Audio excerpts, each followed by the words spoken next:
فرید حق فرید یا فرید حق فرید یا فرید حق فرید یا فرید حق فرید۔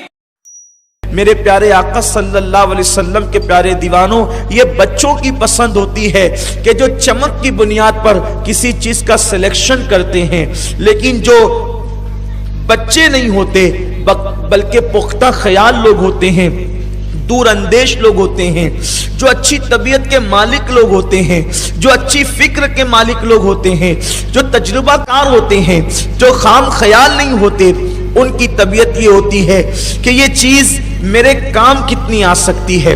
وہ چیز کی چمک کو نہیں دیکھتے بلکہ وہ یہ دیکھتے ہیں کہ یہ چیز میرے کام کتنی آ سکتی ہے۔ مثال کے طور پہ اگر میں چپل خرید رہا ہوں تو وہ چپل کی چمک کو نہیں دیکھتے بلکہ چپل کے ٹکاؤ پن کو دیکھتے ہیں۔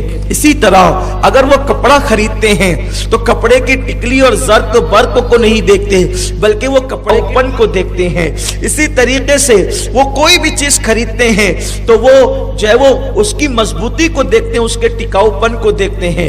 لیکن آج کل کے چھوکرے اور چھوکریاں جو ہے وہ تو چیزیں بھی خریدتی ہیں تو چمک دمک کی بنیاد پر، اور انتخاب بھی زندگی کے ساتھی کا کرتے ہیں تو چمک دمک اور رہن سہن کی بنیاد پر۔ اس لیے بیچارے چیزوں کے اندر بھی دھوکہ کھا جاتے ہیں اور زندگی کے ساتھی کے اندر بھی دھوکہ کھا جاتے ہیں۔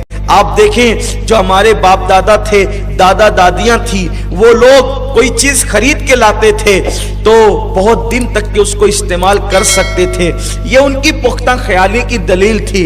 آپ لوگ کہتے ہیں نا اولڈ از گولڈ، پرانی چیز بہتر ہوتی ہے، تو اسی طرح وہ پرانے لوگوں کے تجربات ہوتے تھے اور اس تجربات کی بنیاد پر وہ چیزوں کو دیر تک اور دور تک استعمال کرتے تھے۔ لیکن اب ہمارے کپڑوں کا حال تو یہ ہے کہ بھی نہیں بیتتے اور کپڑے پھٹنے لگتے ہیں، اس لیے کہ ہمارا جو سلیکشن کا انداز ہے، ہمارا جو چننے کا انداز ہے، ہمارا جو انتخاب کا انداز ہے وہی غلط ہو گیا ہے۔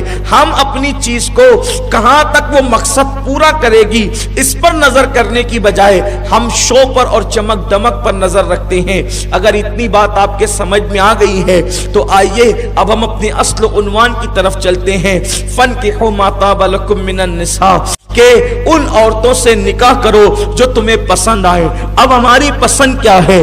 جس کا رنگ بڑا کھلا کھلا ہوگا ہم اس کو پسند کریں گے، جو بہت خوبصورت ہوگی ہم اس کو پسند کریں گے۔ ہم نہ خاندانی بیک گراؤنڈ دیکھیں گے نہ خاندانی پس منظر دیکھیں گے۔ خاندانی بیک گراؤنڈ کا مطلب یہ نہیں ہے جو آپ لوگ خاندانی بیک گراؤنڈ دیکھتے ہیں۔ خاندانی بیک گراؤنڈ لوگ کیا دیکھتے ہیں کہ اس کے خاندان کے اندر کوئی کوڑ کا مرض کے اندر مبتلا تو نہیں، کسی کو سفید داغ تو نہیں ہے۔ اگر خاندان میں دور کے چچا کو بھی سفید داغ ہو تو اس کے ساتھ شادی نہیں کی جاتی۔ کیوں؟ لوگ کہتے ہیں ان کا خاندان داغدار ہے، ان کے خاندان کے اندر مرض ہے۔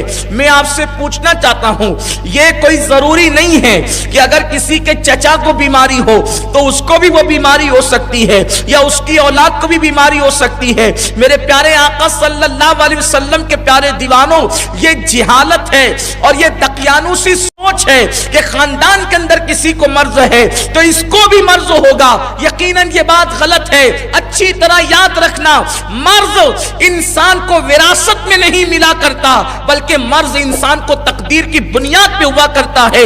اچھا، کوئی خاندان آپ نے خوب تحقیق کر کے نکالا اور اس کے بعد اگر شادی کے بعد اس کو وہ مرض ہو گیا تو تم کیا کرو گے؟ اور پھر اگر اللہ نہ کرے تم کو ہی وہ مرض ہو گیا تو کیا کرو گے؟ اگر تمہاری اولاد کو ہو گیا تو اس لیے یہ جہالت اور دقیانوسیت والی سوچ جو ہے ہمیں ختم کرنی ہوگی۔ بیک گراؤنڈ دیکھنے کا مطلب کیا ہے؟ خاندان دیکھنے کا مطلب کیا ہے؟ خاندان اور بیک گراؤنڈ دیکھنے کا مطلب یہ ہے کہ وہ جس کے ساتھ آپ اپنی بیٹی کا بیاہ کر رہے ہیں، جس کو آپ اپنا داماد بنا رہے ہیں، وہ اس کے گھر والے اور وہ نیک اور دیندار ہیں یا نہیں، اور جس گھر سے آپ لڑکی لا رہے ہیں وہ لڑکی دیندار ہے کہ نہیں۔ اصل چیز یہ ہے، اور آج پوری توجہ دو چیزوں پہ دی جاتی ہے، ایک تو مال اور ایک تو خوبصورتی۔ بس کچھ نہیں دیکھ رہے ہیں لوگ، یا تو مالداری دیکھتے ہیں یا تو خوبصورتی دیکھتے ہیں۔ لیکن آپ سے میں پوچھنا چاہتا ہوں، خوبصورتی کس کی رہی جو ہماری رہ جائے گی؟ حسن کس کے پاس رہا جو ہمارے پاس رہ جائے.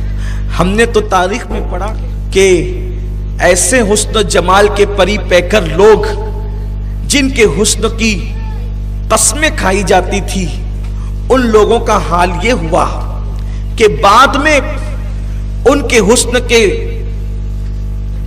حسین و جمیل چمڑیوں پر جب بڑھاپے کی جھریاں پڑی تو کوئی ان کو پوچھنے والا نہ رہا.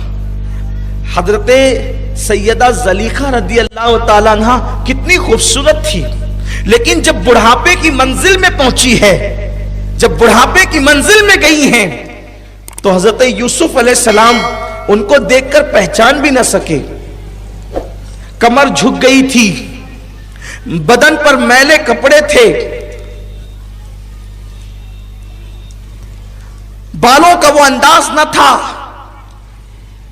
جب حضرت یوسف علیہ السلام سے ملاقات ہوئی تو کہا یوسف پہچانا آپ؟ حضرت یوسف نے کہا تو کون ہے؟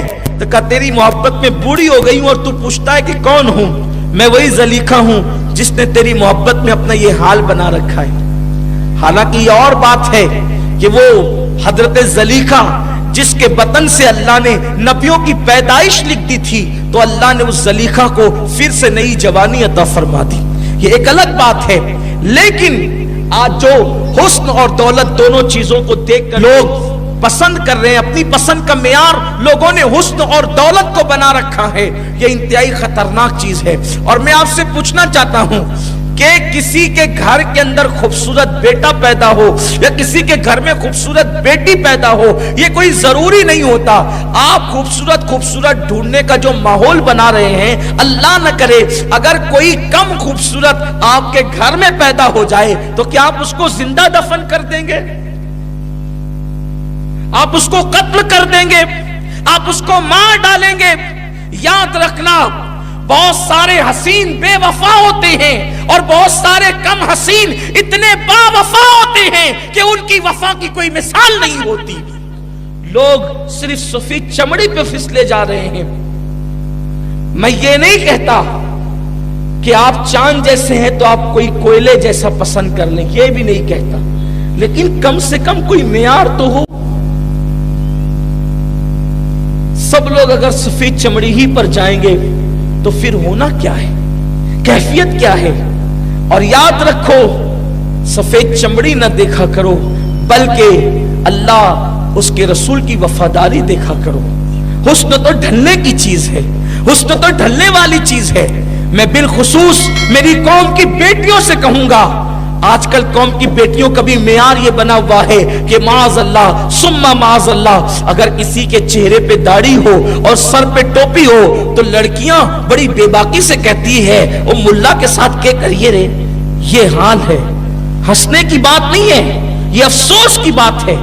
یہ ہنسنے کی بات نہیں، بہت افسوس کی بات ہے کہ لڑکیاں داڑھی کا مذاق اڑائے، لڑکیاں ٹوپی کا مذاق اڑائے.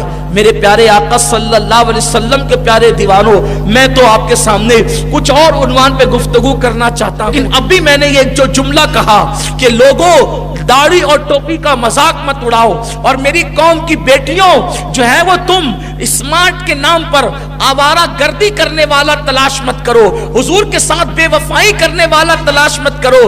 ایسے میں مجھے ایک حدیث پاک یاد آ رہی ہے، جس حدیث پاک سے مجھے بے پناہ محبت ہے. وہ پیاری پیاری حدیث مجھے یاد آ رہی ہے. جب میں اس حدیث کو پڑھتا ہوں کتابوں کے اندر تو عجیب سی کیفیت ہو جاتی ہے.